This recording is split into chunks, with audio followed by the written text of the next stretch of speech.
You know, sure, I want to get rich and build my business and have an impact or something, but you kind of lose the fascination for, I just want to own a supercar. And I just left my phone on the table while getting my food just to reserve the spot. You know, would never do that in Latin America, for example. Yeah, or never. even Europe. Yes, you don't get alcohol in your supermarkets, but you get it in liquor stores, and no one cares. People are not gonna care what you wear, what you do. I see people running around shirtless all the time. Ladies and gentlemen, welcome to the Every Country podcast. Today we will talk about Dubai, Habibi. But he's already... Just took out my sunglasses just for this intro. That's very nice. Nice. Like, look at the effort that we put into the podcast, you know? Exactly. So we have been here for 2-3 months, almost 3 months now. 2.5 months? Yeah. So let's just say 3 months because we round up. And we want to share our experiences of what our stay in Dubai has been like. Exactly. So we made an episode about why we decided to move to Dubai, but today we want to talk about all the things that maybe we did expect or we thought were different. Yeah, things we noticed in general. You know, what is, how did it turn out in comparison to our expectations, basically? Because Dubai, hands down, is very different. It's very different to most places in the world. If you come from, oh, by the way, should we please take the bottle away? Yeah. If you come from a Western country, Dubai is very, very different. It takes a while to get used to the new life. Start with the heat. It's very hot. The culture is very different. It's a very international city. It's very connected. It's quite business focused. And a lot of the times you may be wondering, is this right for me? What do you think? And for us, certainly, now we have some experience and we want to talk about it. Absolutely. So we asked the question in the last Dubai episode. So why did you come to Dubai? So why did you come to Dubai, and how did it turn out? Like after 3 months now, it's not a very long time now, 3 months. But how did have your expectations planned out? Yeah, first of all, we came to Dubai because we just founded a company here. We founded Every Country Tours, where we help people organize trips to lots of difficult places. And we decided to set up the company here in Dubai because it's a lot easier. I mean, it's a very tax-friendly environment, for example. But also we could not have launched such a company in Germany, for example, even just with sanctions. You know, if we work with local guides from Iran, we would get into trouble. And Dubai is a very open city when it comes to business. It's very central in the world as well. It has great connectivity. And that's why we decided to settle here. Yeah, but that's just one of the reasons, I would say. You know, like business setup is one of the reasons we moved here, but also I would say the quality of life. You know, of course, that's the reason why we set up the company here was you know, that what you just mentioned. But the reason for me to move here, we could have also just opened the company here and moved somewhere else. That's point. Dubai is a place that is very very easy to move to. You know, that's number one. Number two, the weather. It's not, you have like a weather guarantee here. Like, there are very, very few days in the year where it's not just sunny and hot, you know, which is the weather that I like. Some people say they prefer the cold. You know, I that's not me, though. I don't like cold mountains and rain and snow and stuff. Snow is nice, but I prefer it being too hot than, you know, being too cold. So that's nice. Then it had to be like a proper city. I didn't want I didn't want a small town. It had to be like a big city where you can actually do stuff, where you can meet people, where people speak a language that I speak. So English, you know, okay. So the official language here is Arabic, or Arabic and English. I don't speak Arabic, but you don't need Arabic here. Yeah, that's what a lot of people always ask. Do you need Arabic? No. I've never once needed it. No. We even say it's probably more useful to learn Hindi or Tagalog. Yeah, you don't need Arabic in Dubai. Really, no reason. There's a very, very small percent of the population. No, okay. If you also count the other Arabic countries, it's not that small. I think locals make. Well, how much is it? Like I think the percentage of locals is like 11-12% here. So then if you add all the, let's say, Egyptian people and, you know, the other Arabic countries, that's a little more. But most typically, most people do not speak Arabic. Yeah, and in the service section, you mainly have people from South Asia. So you have a lot of Indians, you have Pakistanis, people from Bangladesh or Nepal. So overall, Urdu and Hindi, I would say, is like most commonly spoken on the streets. Yeah, I think so too. And then obviously English is like just pretty much the lingua franca for everyone. Everyone speaks English. Exactly. Even the locals, you have a lot of Filipino people, especially if you go up to Dera. You have a lot of Pakistanis and Filipinos. Yeah, that's true. So if you want to learn a local language, you're probably better off learning Hindi or Tagalog, and then you can kind of leave Arabic because no one really speaks. No one speaks. You have like, I feel like it's just for protocol. It's always on the signs, on the street signs, and the price tags in the supermarket and stuff. They have Arabic, but it's like it's just there because it's an official language. I think they have to. But I mean, if your goal is to learn Arabic, it's surely not a bad place to move to, because you can practice it if you're looking for it. Yeah. But there's no need to. Exactly. But yeah, so English spoken. That's one of the reasons why I moved here. But also, it's very nice, very well connected. You know, they have. Is it the biggest airport in the world? I'm not sure, but definitely one of the biggest airports in the world they have here. And you have Abu Dhabi next door, so it's like two very big airports that are well connected to Europe and Asia, also North America. Yeah. For us right now, we live in the Dubai Marina, and going to Abu Dhabi airport takes pretty much the same amount of time like going to Dubai airport. Just a little longer, but it's. I mean, sure, you don't have the metro. But just wait for Al Maktoum airport to take off. Exactly. And that's going to be like really close as well. So you have 3 mega big international airports right in the vicinity within like an hour drive. Yeah. It's really so connected. It's insane. Exactly. So that's definitely a reason. I go to Germany a couple times per month. So it was very, very important for me to have an airport, like a big airport nearby with a lot of options. Yeah. So we come to an important question now. A lot of people, when they hear Dubai, they always say, but it's for the rich people. How expensive is it? Not expensive.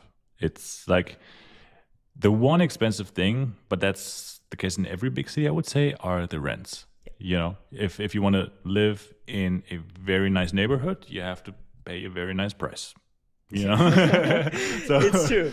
Yeah. Rent is shit expensive in Dubai. Exactly. But apart from that... But also just in the areas that you see on Instagram. That's what I'm trying to say. If you're in the city center of New York, it's the same thing. But if you live in we talked about Sharjah, which is like it's a different emirate, but it's the same metropolitan area, I would say. Rents are not expensive. So obviously you can move to Sharjah and pay next to nothing in rent. At least it's going to be affordable, but you cannot expect to have all the connectivity of just walking to the metro station and then exploring everywhere in Dubai. You have to make some sacrifices. If you move to Sharjah, you have to get a car probably. Yeah. No, absolutely. Or, you have a few buses there, but you don't have the nice metro that just connects pretty much the most important places in Dubai. Yeah, and transport is an interesting one, isn't it? Yeah. So Dubai's, I would say it's well connected. You do need a car if you don't live close to a metro station or if you want to actually move around the city. For us, it's not very important because we live in the marina. You have almost everything in walking distance. So either we walk everywhere, or if we want to go to like downtown or the airport, we just take the metro. But if we want to go somewhere else, or if someone wants to go somewhere else, you need a car. It's one thing that people are quite surprised by is that the taxis or like the Ubers are actually not that expensive. True. Especially if you use Karim, like compare it to United States prices. Oh yeah. No comparison. Exactly. Like if you move from the United States, you're going to be very surprised by how cheap even taxi transportation is. Yeah, it is. But in general, I noticed like that's one of the things that I was really surprised by. I thought, okay, I might get a metro card for the month. It's probably worth it. I just have to take the metro like once per day. When do I use the metro? Almost never. And I think a big reason is because everything is so clustered together, especially here in the marina. Like you don't even go to the supermarket. In Dubai, people order their groceries on Amazon and it gets delivered within a few hours. So there's so much service orientation pretty much like towards the customer. It almost never happens that you actually have to go somewhere. Yeah, no, that's true. Let's talk about service oriented stuff in a minute, but I would let's stay with how expensive Dubai is and how expensive are groceries. I would say it's slightly more expensive than Germany, for example. It depends what you get, exactly. But there are things that are cheaper. So because Dubai is so open for trade, like you have very low taxes on pretty much everything. You can import stuff from New Zealand, the USA, or South America, and it's going to be fairly cheap. Whereas you have countries in Germany that are like kind of inaccessible. For example, one example is the pink lady apples from New Zealand. In Germany, they're really expensive. Here in Dubai, pretty affordable. They're pretty cheap. I would even say, I don't know the exact grocery prices in Germany because I never used to really shop over there. But compared to the United States, which, it's a country that's gotten really expensive in the last couple of years, it's a lot cheaper here. Yeah. And I feel like the things that you usually get on a day-to-day basis, they are like, like especially they are a lot cheaper. And also kind of a few special things like the mushrooms we got, for example, they didn't cost a lot. There's so much produce that you'd be surprised by how much they actually grow here as well in the country. So a lot of mushrooms are either imported from places like Thailand or like some Asian countries, but a lot is actually grown here in the Emirates themselves. And then you see it and you're like, Ras Al Khaimah, and you're like, wow, I didn't expect mushrooms to grow. Yeah. However you do it, but it's pretty affordable. Yeah. Especially if you take your fancy mushrooms, like, I don't know, shiitake mushrooms or something, way cheaper compared to certainly Germany and definitely the United States. Yeah, I feel like just fruit and vegetable, like the lemons we bought or the avocado, you would pay a fortune in Germany, I feel like, for avocados especially, and here it wasn't really expensive. Yeah. So living in Dubai is not more expensive than any other Western city, I would say. It depends where you want to live, Of course, it depends on the rent more than anything. Yeah, like rent is the one big thing, but also you could argue that for the people that actually earn their money here, they don't pay any income tax. Like I have my job in Europe, I still pay my fair share, but for the fact that rent prices are not crazy high, it's like regular, like normal big city prices. I would say in New York you have similar prices, maybe even more expensive. Yeah. But for the fact that the U.S. government takes half your money, here they don't. Yeah. I would say it's really affordable. And another thing to consider is things like fuel prices, which costs next to nothing. So even if you do your plan, and we actually have a bunch of friends that do that, they rent in Sharjah, then get a car, and then they commute. So that's one bad thing about Dubai is you have quite some traffic. Like here in the marina, literally it can be like 2 a.m. and you'll still have some traffic. It's pretty bad. Not everywhere in Dubai, but in the clustered like areas that are very highly populated where you don't have a lot of roads, which is pretty much the marina, you're going to have quite some traffic. Yeah. But if you drive in the night, for example, from Sharjah, and that's what a lot of people do, from Sharjah to downtown Dubai, back and forth, you're going to have like a 25-30 minute drive, and it costs next to nothing because fuel prices are very low, and also getting cars is quite cheap here. Yeah, no, absolutely. Another thing I always get asked, so prices was number one. Then number two is, let's talk about the human rights here. Human rights, because I always, this is one of the first questions that people ask me when I say I live in an Arab country. It's always, like Islam and women especially, they don't have any rights, right? Like, okay, you as a man, you can live there, but what if I move there? And what do you think about it? Yeah, it's a very sensitive topic, and we're obviously we don't want to speak for anyone, but in the United Arab Emirates, you have more freedom than in most other places here in the Gulf. So if you're a woman, for example, like my mom recently visited with my sister, and they were like, do I have to cover my head or something, No, you don't. You can walk around. If you're here in the marina, you can wear a bikini, do whatever you want, Yes, women can drive. Yes, women can pretty much wear whatever they want. Yes, women can start businesses. Yes, women can earn shit tons of money, There's pretty much no restrictions when it comes to this. There are some things, obviously, when you deal with official stuff, but that's even for men, like I went to take my fingerprints for the visa, and they told me you cannot enter the building because I was wearing shorts, so there's some restrictions when you deal with official stuff. But generally speaking, as a foreigner, if you come here, like you're going to have a very free life overall. Yes, there's some social like problems that are still not really part of the culture, like I'm thinking LGBTQ rights, for example. Yes, that's something that Dubai doesn't have yet, and that needs to be addressed, I think, of course. But in general, if you come to Dubai, people will not interfere much with you. Exactly. You can do a lot of stuff and people won't really care. It's pretty open. Yeah. I think also with the LGBTQ topic, this is, and also just intimacy in general, I would say, you have to really differentiate between doing it in a place like the marina, which is just full of foreigners, Western people, and places that are let's say, more local.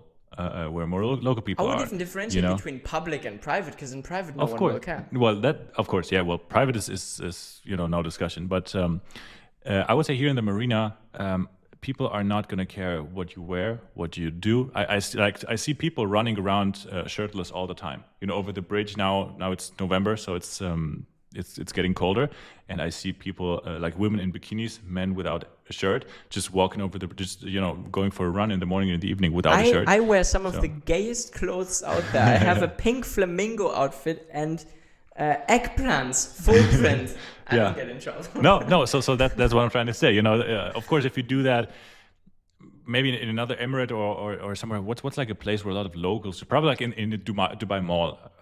Well, no, even there are a lot of locals. What's like a place where locals go? Like, I don't know. For example, if you go to a different, more conservative emirate, like maybe Ajman or something, somewhere in Sharjah. Sharjah in general is a bit more strict. Abu Dhabi is a bit more strict. Ras Al Khaimah will probably be more strict. So Dubai is like the most open of the bunch. Absolutely. So in Dubai, as a foreigner, you will not get in trouble pretty much. Yeah. And that's also the image that Dubai wants to show off. We are open to the world. We're literally any country is welcome in Dubai. There's not a single country where they're like, you cannot enter. Exactly. Everyone is like welcome with open arms. Basically. No, they want to preserve the image of this is a very clean, a very like a place of high quality of life. So we also talked about this with Alex, with our friend. He said, "Is there a place?" Oh, I don't know if you were there for the conversation, but he basically said, "Is there a place where I would skydive?"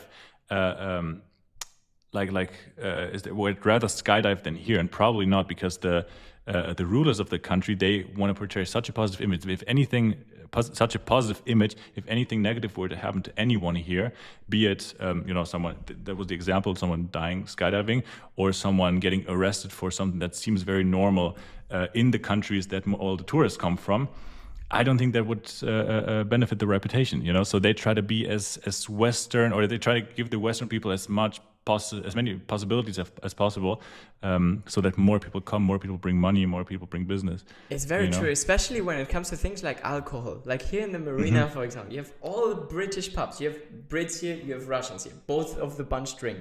So you have all the pubs, all the everything. You have liquor stores. Yes, you don't get alcohol in your supermarkets, but you get it in liquor stores, and no one cares. Exactly. So it's like, sure, you have some more restrictions on some areas in life, but generally speaking, it's very, very chill. Like, certainly a lot more chill than what people expect. Yeah. Like, my mom was very surprised. She was like, oh, wow. And then you have the safety aspect, because she was like, I can leave my phone here. No one is going to take it. That's also a sense of freedom. Yes. That's what people don't understand. It's like, okay, if you talk about freedom, don't just talk about, do you have this or this or this right? Freedom to me is also, I can walk on the street without being robbed. Exactly. I can walk on the street without fearing that my stuff will get stolen. Exactly. That's, to me, like a huge part of being a free human. Exactly. You can just hold your phone in your hand, and you can, just a couple of days ago, I was at at like a food market, food court, whatever,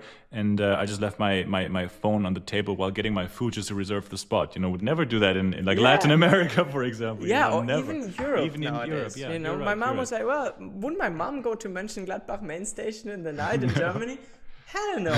Here in Dubai, no problem whatsoever. Exactly. Earlier I went to the beach, I just left my phone there, like on one of the chairs, and I went to swim, and I was there for 20 minutes. I came back. Of course, everyone was still there. Everything was still there. It's so safe. Yeah, and exactly. That's one of the things I love the most about Dubai. 100%, and that's also what my friend, a girl, just said a couple of days ago. She came here without any expectations, and she was very, very positively surprised of how Western it actually is, and how safe it actually is. Those were like the two big points. So talking about safety is very big here, but there are very different opinions on why is it so safe. There are the people that say people just come here to be happy in life. That's kind of like us. But then there's also punishments and visa policies. What do you think about that? Yeah, so the general consensus of why it is so safe in Dubai is because workers don't have many rights if they lose their jobs, right? Exactly. You don't have a lot of safety nets like the ones that we do in Germany or the ones that we have in Europe. If you lose your job here in Dubai, you'll be sent back to wherever you come from. You know, in most cases that's Pakistan, India, Nepal. So a lot of people, complain about the workers' rights that you have here in Dubai, but that also makes it really safe, you know. And then we're again at the service orientation that you have in Dubai, because everyone puts so much effort into their job, because if they lose their job, it won't happen. Exactly. You'll be sent back, basically. Exactly. I think, though, we have to separate a little bit between workers' rights, which we'll come to in a second, but also like safety on the street. You know, that's what we're just talking about. It's kind of the same thing. Of course. People are afraid to commit any crimes because they will be sent back to the country. Exactly. That's where I was going. Yeah. So of course, people are also afraid to lose a job. That's what we're talking about in a second. But basically, you have very hard punishments for doing small crimes, and by that I don't mean you get like sentenced, into prison for life. You know, that also exists. They also have the death penalty here and everything. But usually, when people talk about Dubai has very strict rules and punishments for them. It's basically if you just commit any sort of small crime, the probability that you're going to be sent back to your home country is very, very high, because almost everyone here doesn't have, or I don't even know if something like a permanent residency exists here. So everyone has to renew their visa. So whenever you do something that's against the law, they'll just cancel your visa and you have to go back wherever you came from. So that's what makes this country really safe. I don't think if like you only have two kinds of people. Like for one, the people that work here on a work visa for 1 or 2 years, which they have to renew after a very short period of time, and then you have the tourists. And tourists, I think in general, are not a problem in public. You know, when it comes to safety, they have other issues. You know, but see Barcelona. But then you also have the locals that really have no interest in committing any crime, because if they commit, I think like the smallest crimes, you know, they get their visa canceled immediately, pretty much. The locals? Yeah, like the locals, the people that live here like us. That's what I'm saying. You know, not like. Wait. Yeah, okay. We have to make that clear. So if you say locals, it was my fault. If you say locals in Dubai, it's usually the Emirati people. What I meant was the people that have a residency. Yeah. So there's a lot of pressure, both in the workplace and on the street. If you do anything, if you fuck up somehow, you're going to basically be sent to your country. Exactly. And then you don't have the safety net like we do in Germany. You know, whether you lose your job or you commit a crime or something, if you do anything that people don't appreciate pretty much, you'll be sent back. And then you go empty-handed in most cases. You know, most people will be sent back to Pakistan. And then what? They're going to be a disappointment for their family. You know? Especially when they left for Dubai in order to provide for their family and to provide better. And it brings us to the next point, which is workers' rights. Exactly. You know, because the common consensus in Europe and the Western world is that workers' rights don't exist. Of course, you cannot compare it to workers' rights in Germany or in America. You know, of course, as a worker, you're going to have better treatment in Germany. But that's not what you can compare it to. You need to compare it to those people's realities. You know, what are their options? And their options are either I go to work in Dubai where I can provide for my family and save up some money, or I work under most likely worse conditions in India, in Pakistan, in Nepal. So you cannot compare it to the kind of safety and things that we have built up in the Western countries. You cannot compare it to the conditions they might have in New York. You know, that's not one of their options. Exactly. The options is either Dubai. Right. So exactly. So it's like a win-win situation for both. You know, like the United Arab Emirates, they get very good conditions for the working, like the job, the open job offers that they have. You know, and then the people from India, they get much better conditions in general, I would say, than they would in India. You know, that's why they come here. It's not they don't get forced to come here. You know, they come here voluntarily. And we've spoken to a lot of those people. You know? And that's the common consensus. It's like, why do you come to the UAE? Well, to make money, to provide for your family. You know? and that's also an important thing. They don't come here for the rest of their lives to enjoy it. You know, like the mindset generally is people come here to work, to live their working life. That's running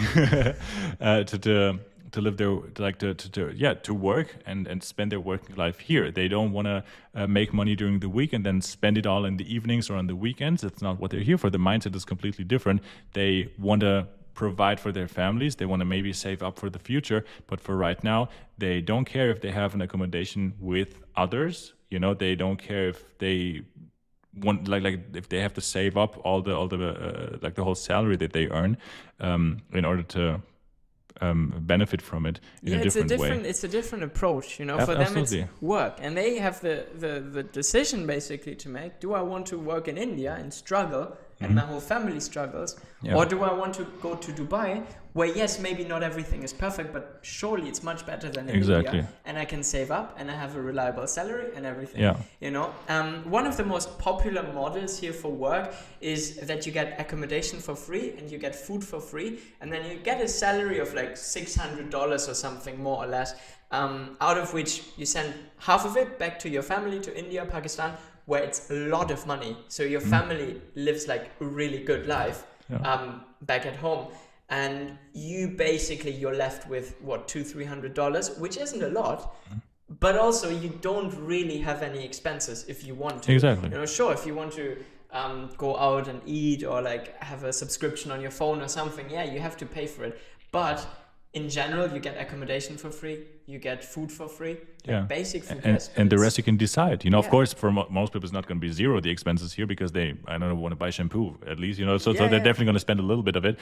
But, you have, like, even in Germany, we have the people that want to save most of their money and the people that, just spend it all. And I think it's the same it's very individual. They can also, they also have their free time. They can spend however they want. But the model is that, people come here. It's very optimized for people that want to just work, earn money to send back home, where the money is worth a lot more than here, So it's a very different mindset than people that live and work in Germany. I just want to get it out to all the Westerners that are always like comparing the system to the Western system, because you just cannot do this. You're talking about people from Pakistan, from India, from Nepal. And working in New York under New York conditions is just not an option in their life situation, So you have to be realistic and say, okay, what is better for those workers? Is it better to work in India, or is it better to work in Dubai? Exactly. And in the vast majority of cases, it's much better for them to work in Dubai. They'll get lots more money. The working conditions that a lot of people want to talk about, I've seen construction sites in India, and I've been there. I was like, Dubai is probably the better option. 100%. Dubai is it's like a middle ground, So we have for us, like we or not us, but like the average German citizen can decide where they want to work, and in most cases, it's going to be Germany if you're actually an employee. India is a different topic, but I think we made that pretty clear. We're not saying Dubai is perfect. It's just if you have option A, option B, choose whatever you like. Yeah. People. So speaking of people, let's talk about social life. Social life. What is social life like in Dubai? Oh, social life. So you notice it everywhere, even when entering the country. It's funny that at passport control you even have the families only line. So Dubai is very focused on bringing families here. Families are older than us. They already have their social construct, you could say. So where I'm going is that for us, it's kind of difficult to meet people that are like us. Yeah, especially also here in the Dubai Marina, you see it everywhere. Everything is catered towards families. Yeah. You have Russians that want to avoid the military service. You have British people that want to avoid the taxes. Yeah. You don't really have those young kind of random people like us that just move to Dubai and try to build their startup or something. Exactly. It just pretty much doesn't exist.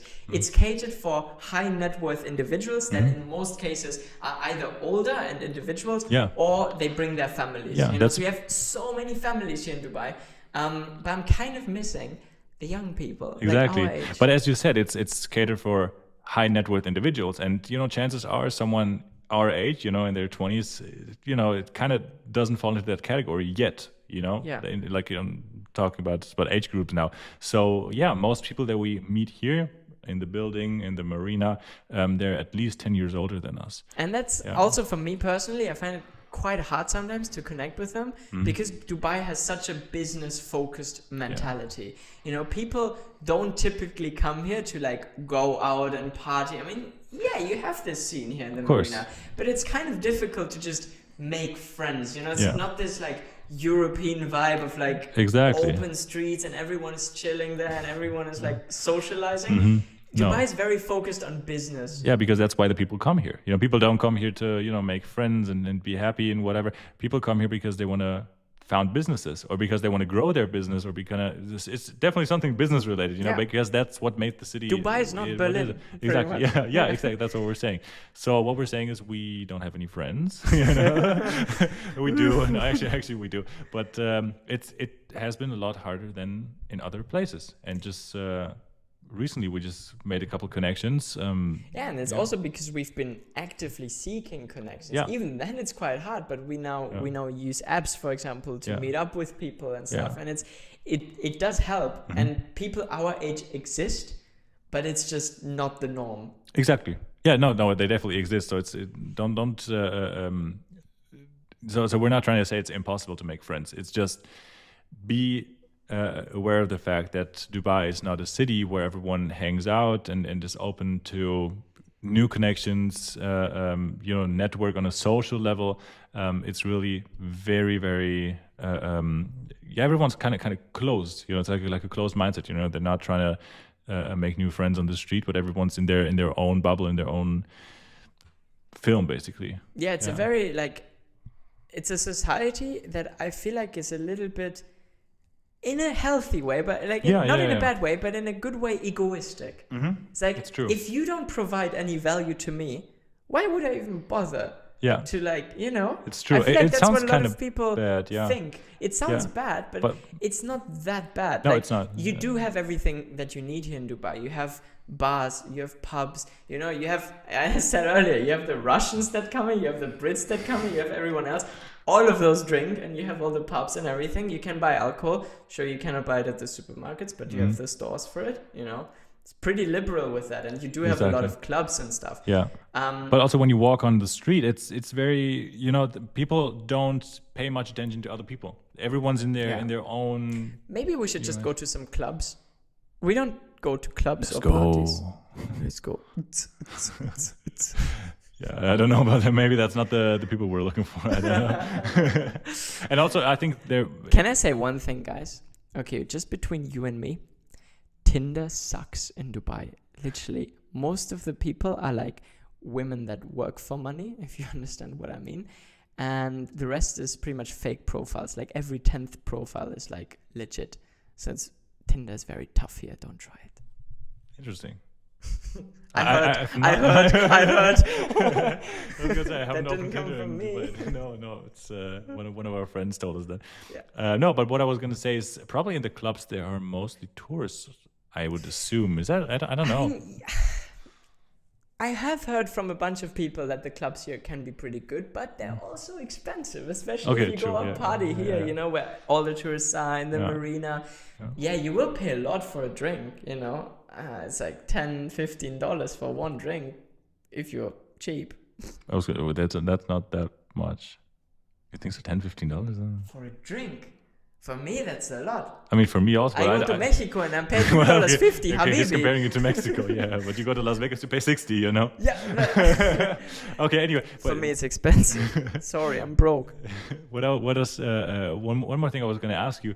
Do you also find it very difficult to differentiate who's like a tourist and who's a local? Because, you know, for like people that live here, like us, we're not from here. We are from a different continent, but we moved here, and that's what 98% of the population did. You know, and on the street, it's very hard for me to distinguish. Yeah. I mean, I think the best way to tell is if the perfume sellers try to sell you perfume, because they always stop us and they think we're tourists. You know. And you're right. No one would think that we live here, especially our age. People don't typically live here. Sure, if you have the businessman that comes with his like laptop case and everything, then he'll probably live here. But for us, it's kind of rare as well that people our age live here. Yeah, because everyone that lives here kind of has money. Yeah. You know, we don't. So, which brings us to the next point we wrote down, which is a very great transition. Luxury. Let's talk about luxury. Yeah, no, luxury. Dubai is full of luxury, which of course everyone kind of thinks of when they hear the word Dubai. Is what I also think is pretty funny at home when people ask me, hey, you live in Dubai, are you rich? It's kind of like, as soon as you say you're in Dubai, they think everyone that lives here that's not from India has like millions of dollars, which is not the case. But when you look on the street, the cars you see are very different from what you see in Germany. Yeah, and it's very interesting because for me, I always had this idea in my mind, like, yeah, okay, I'm going to go to Dubai and I'm going to become rich, and I was like, well, at some point I want to have like a Lamborghini or something. Yeah, he had like a very specific vision that I found pretty funny. Is like the green Lamborghini. It was like the thing above his head. At some point I'm gonna get the green Lamborghini. Yeah, it's not even to be like an arrogant asshole. It's just for me, a personal goal. Just to be like, okay, great. Now I have, something to work, something to motivate you, something to work towards. And to me, being here in Dubai right now, seeing like hundreds of Lamborghinis, honestly, if I want to see fancy cars, I can go down in the garage. You have Rolls Royces, you have Ferraris, you have Lamborghinis, everything.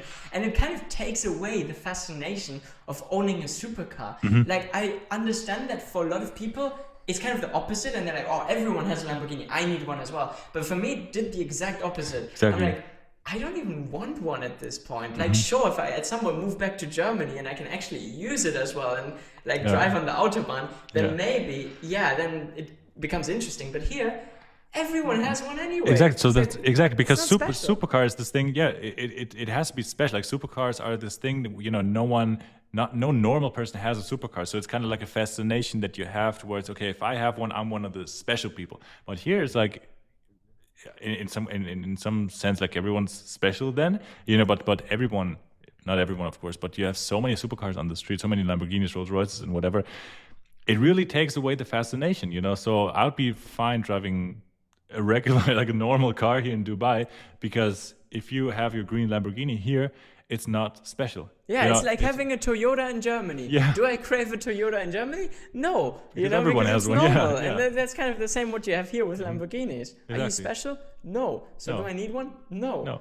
Yeah, that's as simple as it is. Exactly. Which the positive thing about it is that your materialistic goals kind of disappear, I would say. Because everyone has so much money, which before seemed so unreal, like so unreachable kind of, so now it's kind of normal, which grounds you as a person, but also which I think is like the other positive side then, also makes you want to pursue your non-materialistic goals, I would say. Because Dubai is very inspirational. Exactly. It's everyone has so much money, but also has these crazy things, like cars, for example.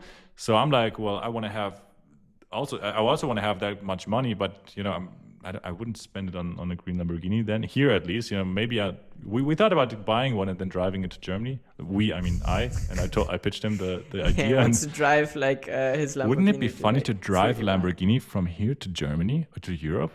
Like, I mean, you're gonna be fine. Like, sorry, and then you have to try. Yeah, like until Kuwait, you're fine. And then Iraq, Kurdistan, Turkey. Then you have a couple of difficult countries. What would you say is like the most difficult country? Probably Iraq, right? Anyway. Turkey? I don't know. I think it's going to be fine in Turkey. It would be funny. But probably the Iraq. So but probably the Iraqi roads, because like how high is the underground of the car? Like this much, and then the Iraqi roads would be. That would be funny. Imagine driving your Lamborghini from Dubai. So if any of you Germany would like to sponsor a video series of us buying a Lamborghini and driving it to Germany, I'd be down. Yeah, me too. I'm happy to try. Just send over the money. Yeah, just send over the money for the car. We'll take care of the trip costs, no worries. But just sponsor the car. We'll do it. Yeah, we'll do it. That'll be so fun. So speaking about the luxury again in Dubai, I really notice how you get used to everything. You're in Dubai. Dubai is really like a bubble. Like everything works here. Everything is on time. Mm-hmm. Everything is so service orientated. And then you go to some other place. You go to Germany or it could be anywhere. and you go into the train and you're like, oh, like this is reality.